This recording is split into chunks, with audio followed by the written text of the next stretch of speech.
Governors, thank you for being here. Governor Florio, to begin, have we lost sight of pension reform in New Jersey?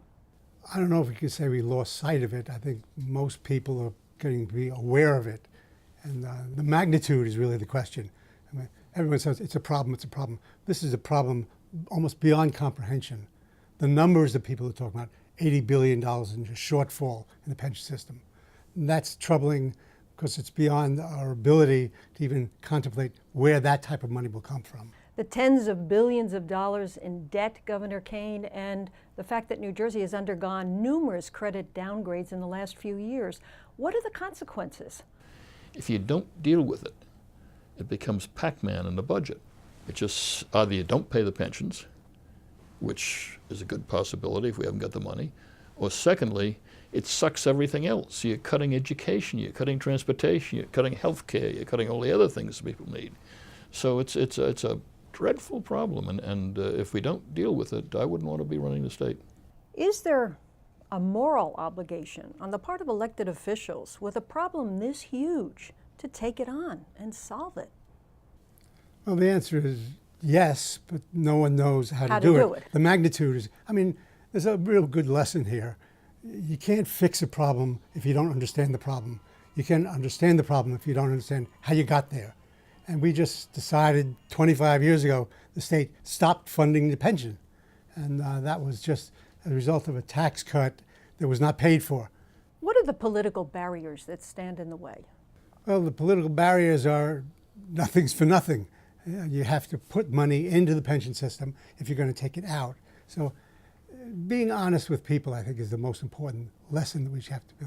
When you have to tell somebody something they don't want to hear, you have to do it. You just can't paper it over and walk away from the responsibilities. So the leaders in New Jersey have to tell the people the real story, and don't the union leaders have to tell their people that there are real consequences without sacrifice and help them to understand that, despite the fact that these people are very worried about their futures? There's no question you got to be honest. I mean, the legislative leadership in both parties knows the problem, that they're not talking about it. The governor knows the problem. He talked about it a bit last year. He hadn't talked about it since.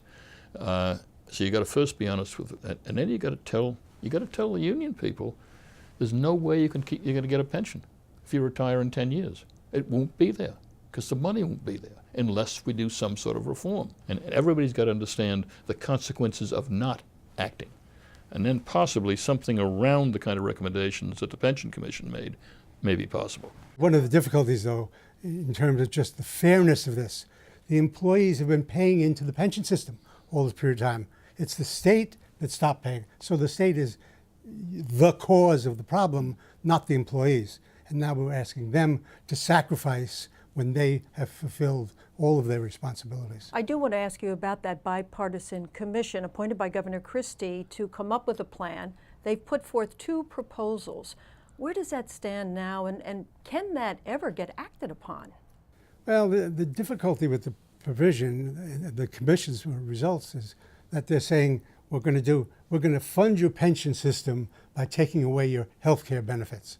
We're going to cut your health care benefits, and that will take care of the difficulties. First of all, there's not equal amounts of money. I mean, the shortfall in the pension is about $80 billion. The shortfall in the health care benefits program is about $65 billion. So the dollars don't match. And then over and above that, the argument that's being put forward, this will guarantee your pension because we're going to try to get this into the Constitution. Putting something into the Constitution doesn't guarantee the legislature is going to vote the money. Governor Christie has indicated that he wants to solve this problem. Can he do that before he leaves office? I don't know how. Well, he's got to, only obviously with the cooperation of the legislature. I mean, you got to have the minority leaders, the majority leaders, governor get in a room and say, look, if we don't do this in the next year, we're going to have, no matter who the next governor is, he's going to be faced with an impossible situation the day he or she enters office. And that's unacceptable because, as I've said, I would not run for governor unless this problem was solved because it'll ruin the next governorship. I think the governor and I would agree on the fact that this is a gubernatorial-driven state.